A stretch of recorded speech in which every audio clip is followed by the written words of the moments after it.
ओम साई राम। मेरे व्यूअर्स को मेरा प्यार भरा राम राम और राधे राधे। मैं जैसे आपको मैंने पहले काफ़ी वीडियोस में बताया कि मैं आपके करनाल शहर में एक काउंसलर की हैसियत से काम करता हूँ।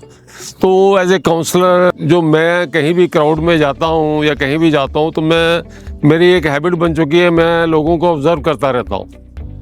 तो अभी जो ये लेटेस्ट आपने देखा है कि जेन ज़ी का जो ये आंदोलन है ये सक्सेसफुल रहा, इसके पीछे क्या रीज़न है, इनकी सक्सेस के पीछे क्या रीज़न है, और जहां उनकी जो लीडरशिप है जो उनमें मैंने क्वालिटी देखी और उसमें से ही एक क्वालिटी को लेके मैं उसको डिटेल में एक्सप्लेन करूंगा। तो उनमें जो चार जो मेजर लीडर थे उनका एटीट्यूड को नोट किया। उनका एटीट्यूड बहुत ही पॉजिटिव था अपने गोल की तरफ। इतना बड़ा क्राउड और कैसे डिसिप्लिन में है लोग, कैसे डिसिप्लिन में लोगों ने मेंटेन किया हुआ है, और उनमें ईगो नाम की बिल्कुल इनविजिबल ईगो है जो लीडरशिप क्वालिटी है।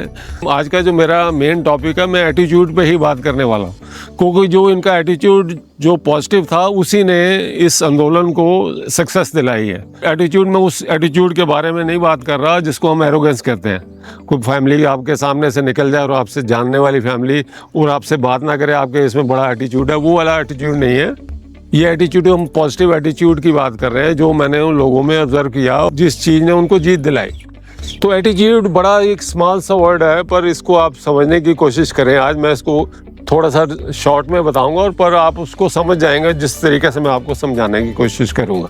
कई सर्वे हुए हैं, अब उसमें दो टाइप के लोग होते हैं जनरली। अब एक लोग हैं जो जिनके पास सारे रिसोर्सेज अवेलेबल हैं, फाइनेंशियल अवेलेबल हैं, प्लेटफॉर्म अवेलेबल हैं, स्टडीज़ अवेलेबल हैं, कोचिंग सेंटर अवेलेबल हैं, तो उनके पास सारी फैसिलिटीज़ अवेलेबल हैं।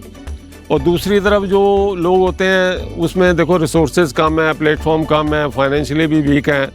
पर मैंने जो ऑब्ज़र्व किया है जो फेलियर रेट है ना, वो जो जिनमें फाइनेंस ज़्यादा है, जो जिनमें प्लेटफॉर्म ज़्यादा हैं, वो फेलियर रेट उसमें ज़्यादा है, सक्सेस रेट काफ़ी कम है। जो सक्सेस रेट दूसरी साइड में ज़्यादा है। ये सिर्फ इसका क्या कारण है? मेन कारण उनका एटीट्यूड है। अगर आपका एटीट्यूड आपका पॉजिटिव है तो आप किसी भी चीज़ को अचीव कर सकते हैं। एक अमेरिकन मैनेजमेंट गुरु है जेफ किलर। जेफ किलर का जो मेन बुक का जो टाइटल था एटीट्यूड इज़ एवरीथिंग। तो एटीट्यूड इज़ एवरीथिंग में उसने 3 पॉइंट्स को हाईलाइट किया था।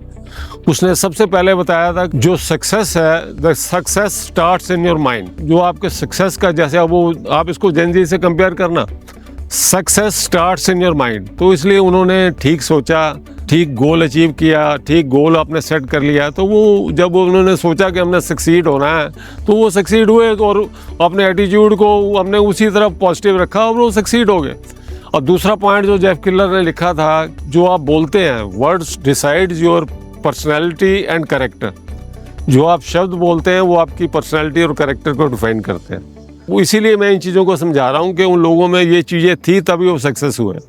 तो वो बड़े सोच समझ के बोलते थे और हर चीज़ उनको पता था। किसी भी मतलब जनरेशन में, यंग जनरेशन में उनको किसी ने भी नेगेटिव पॉइंट्स नहीं दिए, क्योंकि this is because of their attitude. पहला वो आपको बताया सक्सेस स्टार्ट्स इन माइंड। दूसरा आप your words states your personality and character. Third जो है एक्शन प्रोड्यूस रिजल्ट्स।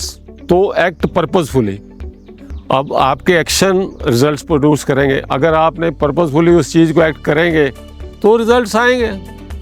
तो ये चीज़ें आपने, ये देखो एटीट्यूड अगर आप हर चीज़ में अगर आप पॉजिटिव रखेंगे, देखो किसी भी ऑर्गेनाइजेशन का सक्सेस रेट तभी ज़्यादा हो सकता है अगर उसके स्टाफ का एटीट्यूड पॉजिटिव है।